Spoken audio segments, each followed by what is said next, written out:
कहानी की शुरुआत में हम प्यूक नाम के लड़के को देखते हैं, जिसका आज जेल में पहला दिन है। प्यूक का पूरा बचपन क्रिमिनल्स और ड्रग्स माफिया के बीच बीता था।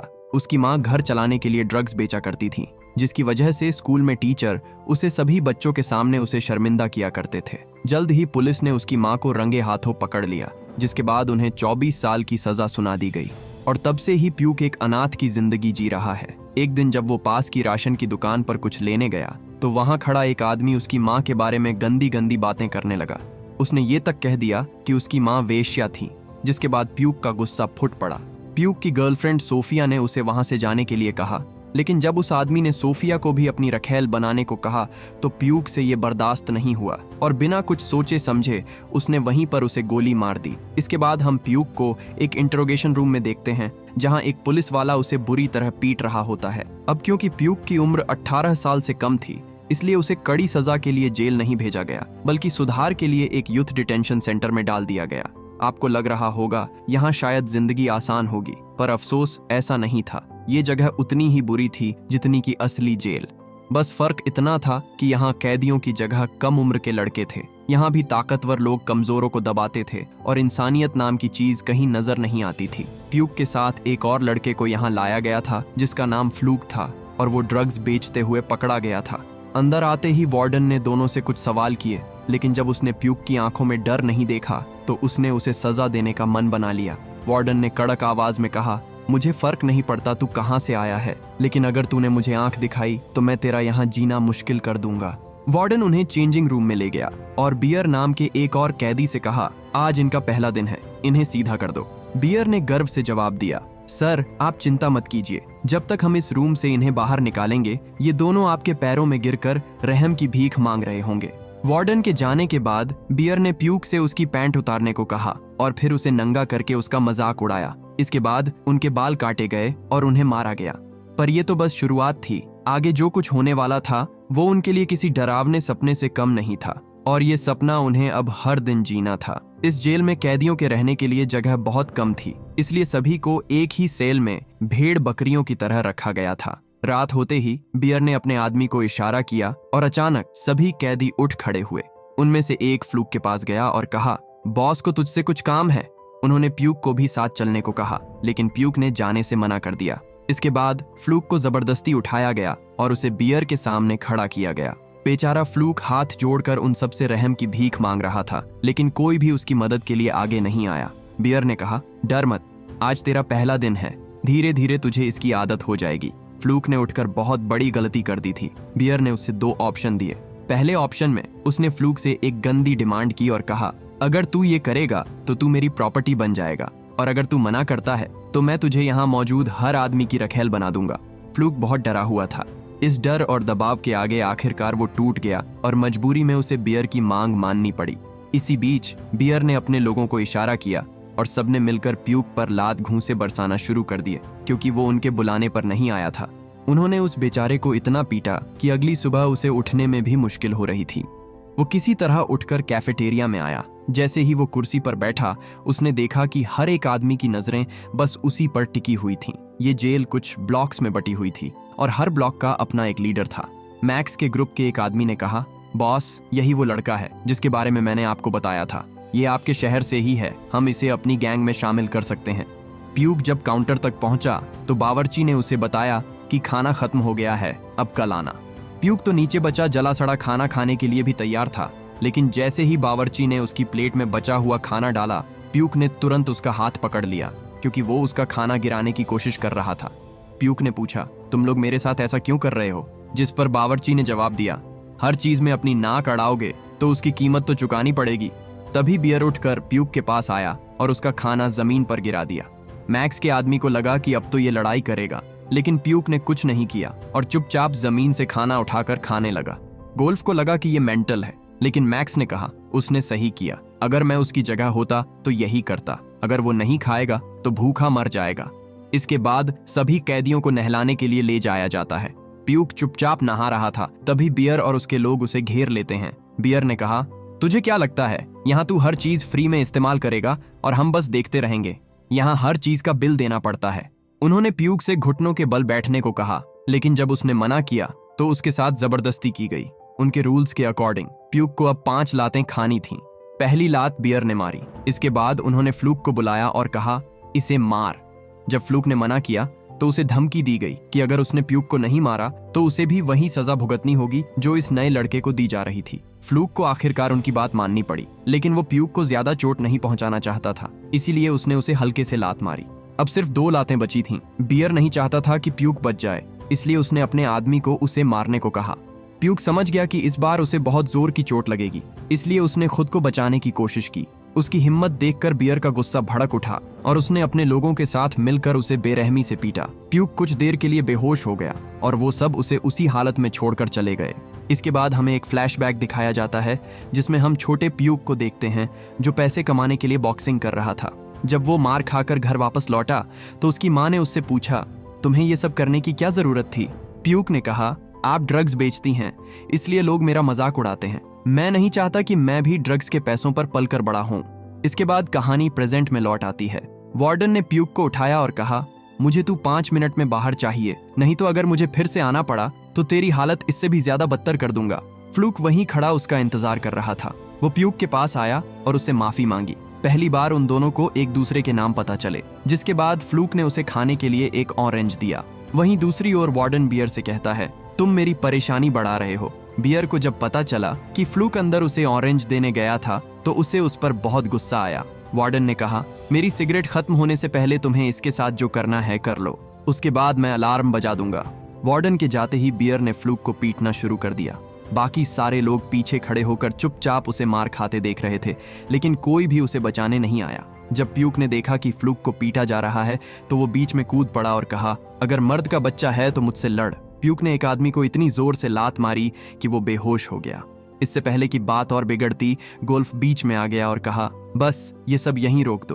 वो दोनों को अपने ब्लॉक में शामिल करना चाहता था, लेकिन बियर ने कहा, ये इतना आसान नहीं है, ये दोनों मेरे शिकार हैं। कुछ देर बाद मैक्स वहां आया और बियर के सामने खड़ा हो गया। काफी गर्मा गर्मी के बाद आखिरकार बियर उन दोनों में से किसी एक को देने को राजी हो गया, जिसके बाद गोल्फ ने प्यूक को चुना।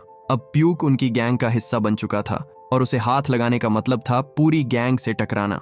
उस रात जब सभी सो रहे थे, मैक्स ने देखा कि प्यूक सो नहीं रहा है। उसे महसूस हुआ कि ये लोग भरोसा करने लायक नहीं हैं। प्यूक ने पूछा, तुमने मुझे ही क्यों बचाया और मेरे दोस्त को उन हैवानों के बीच क्यों छोड़ दिया? इस पर मैक्स ने जवाब दिया, क्योंकि तुम उसकी तरह नहीं हो। वह लड़का जिद्दी नहीं है, वो लोग जो कहेंगे वही करेगा और किसी तरह जिंदा रह जाएगा, लेकिन तुम उन लोगों के बीच एक हफ्ता भी नहीं बच पाते। प्यूक ने उन्हें उसकी जान बचाने के लिए शुक्रिया कहा। गोल्फ ने उसे एक लकड़ी का चाकू दिया और कहा, ये मैंने अपने हाथों से बनाया है, अगर कभी जरूरत पड़े तो इसका इस्तेमाल करना। उस रात प्यूक आराम से सो गया, लेकिन फ्लूक के लिए ये रात बहुत मुश्किल रही। प्यूक की मदद करने के लिए बियर और उसके दोस्तों ने उसे पूरी रात पीटा, जिसकी वजह से उसकी तबीयत बहुत खराब हो गई। अगली सुबह जब सभी कैदियों को बाहर लाया जा रहा था तो गोल्फ ने देखा कि प्यूक अभी तक सो रहा है। उन्होंने उसे जगाने की कोशिश की, लेकिन वो नहीं उठा। एक पल के लिए उन्हें लगा कि कहीं प्यूक मर तो नहीं गया, लेकिन तभी अचानक प्यूक उठ गया और उसने गोल्फ की गर्दन पर चाकू रख दिया। जब प्यूक को होश आया तो उसे याद आया कि अब वो उन हैवानों के बीच नहीं है, उसे यहाँ कोई खतरा नहीं। इसके बाद हम देखते हैं कि प्यूक की जिंदगी धीरे धीरे पहले से बेहतर होने लगी। वो उन लोगों के बीच खुश रहने लगा था। कभी कभी मैक्स अपने हिस्से का खाना उसे दे दिया करता था और पेट भर खाना मिलाने से उसकी तबीयत भी जल्दी ठीक हो गई। वहीं दूसरी तरफ हम फ्लूक को देखते हैं, जिसकी किस्मत प्यूक जितनी अच्छी नहीं थी। बियर और उसके दोस्त उसे हर दिन मेंटली टॉर्चर करते थे। ऐसा लग रहा था जैसे फ्लूक किसी भी पल हार मान लेगा। कुछ दिनों बाद सोफिया प्यूक से मिलने आती है। उसे देखकर प्यूक के चेहरे पर एक हल्की मुस्कान लौट आई, लेकिन उसे इस बात का अंदाजा भी नहीं था कि उसकी ये खुशी ज्यादा देर टिकने वाली नहीं है। सोफिया उसे बताती है कि उसकी माँ अब इस दुनिया में नहीं रही, उन्होंने जेल में ही अपनी आखिरी सांस ली। ये सुनते ही प्यूक की आंखें भर आती हैं और वो खुद को रोक नहीं पाता और फूट फूट कर रोने लगता है। सोफिया कहती है, मैं सिर्फ तुम्हें ये बताने आई थी कि उनका अंतिम संस्कार हो चुका है और अब से मैं तुमसे मिलने नहीं आऊंगी। प्यूक ने कहा, मेरा तुम्हारे अलावा इस दुनिया में कोई नहीं है, मुझे छोड़कर मत जाओ। लेकिन सोफिया बिना कुछ कहे पलट गई। उसकी आंखों में आंसू थे, फिर भी उसने पीछे मुड़कर नहीं देखा और चुपचाप वहां से चली गई। इसी बीच हम मैक्स को देखते हैं जो अपने पिता से बात कर रहा था। उन्होंने कहा, मैंने तुम्हारे स्कूल और नौकरी का इंतजाम कर लिया है, यहाँ से बाहर निकलकर तुम फिर से एक आम जिंदगी जी पाओगे।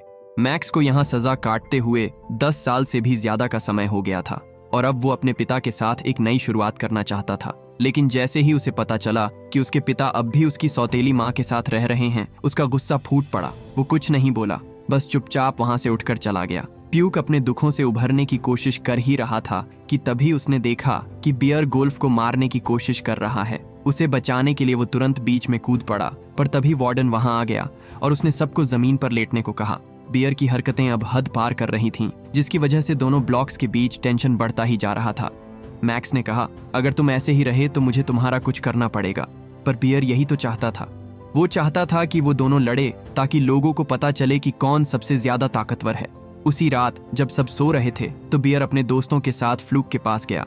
उसने उसे घूरते हुए कहा, अब मुझे इसकी कोई जरूरत नहीं, इसके साथ जो करना चाहते हो कर लो। फ्लूक के लिए अब पानी सर के ऊपर जा चुका था। उसने लड़ने की कोशिश की, लेकिन इससे सामने वालों का गुस्सा और भड़क गया, जिसके बाद उन सबने बारी बारी से उसका रेप किया। जेल की उन 4 दीवारी में इंसानियत ने अपना दम तोड़ दिया था। फ्लूक मदद के लिए चीखता रहा, बार बार वार्डन को पुकारता रहा, लेकिन कोई उसकी मदद के लिए आगे नहीं आया। वो सीढ़ियों पर अधमरी हालत में किसी ठंडी लाश की तरह पड़ा हुआ था। लेकिन तभी उसने बियर और उसके दोस्तों को बात करते हुए सुना। वो ब्लेड को पीसकर उसका चुरा बनाते हैं, जिसे वो कल प्यूक के खाने में मिलाने वाले थे। अगले दिन उन्होंने बावर्ची के साथ मिलकर अपनी चाल चल दी और अब बस उन्हें इंतजार करना था।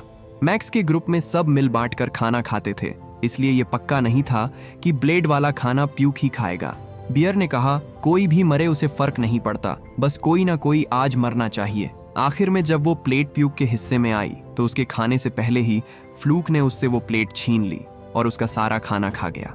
ब्लेड उसके गले को चीरते हुए उसके पेट तक पहुंच गया, जिसकी वजह से वो तड़पने लगा। प्यूक ने उसे बचाने की कोशिश की, लेकिन मैक्स ने उसे समझाया, इससे उसे और तकलीफ होगी, हम उसे नहीं बचा सकते। उसकी मौत ने दोनों गुटों के बीच टेंशन बढ़ा दी, जिसके बाद मैक्स आखिरकार गैंगवार के लिए तैयार हो गया। उन्होंने लड़ने के लिए कल का टाइम चुना, जब वार्डन और बाकी के गार्ड्स दूसरे कामों में बिजी होंगे। प्यूक अपने दोस्त की मौत से गहरे पछतावे में था, इसलिए वो किसी से बात नहीं करता। मैक्स ने उसे समझाते हुए कहा, जो होना था वो हो चुका है, तुम उसे बदल नहीं सकते। कल उसकी जगह मैं हो सकता हूँ, या यहाँ खड़ा कोई भी आदमी। तुम किस किस की मौत का पछतावा करोगे? इसके बाद सभी ग्राउंड में इकट्ठा हुए। मैक्स ने काफी देर तक बियर का इंतजार किया, लेकिन जब वो नहीं आए तो उन्हें लगा कि शायद डर गए होंगे, पर ऐसा नहीं था। गोल्फ ने देखा वो इसी ओर आ रहा है। सभी ने अपने अपने हथियार निकाले और एक दूसरे के ऊपर टूट पड़े। मैक्स ने बियर पर हमला किया, लेकिन उसे कुछ नहीं हुआ क्योंकि उसने अंदर कुछ पहन रखा था। इसके बाद उसने मैक्स को कई बार स्टैब किया। उनकी चीख पुकार सुनकर गार्ड्स ने तुरंत अलार्म बजाया, जिसके बाद वार्डन ने उनकी लड़ाई रुकवाई। वार्डन ने बारी बारी से सभी को डंडे से पीटा, लेकिन कोई भी ये नहीं बताता कि ये फाइट किसने शुरू की थी। आखिर में सबको अपने अपने ब्लॉक में भेज दिया गया। प्यूक ने देखा कि मैक्स इतनी गर्मी में भी कंबल ओढ़कर सो रहा था।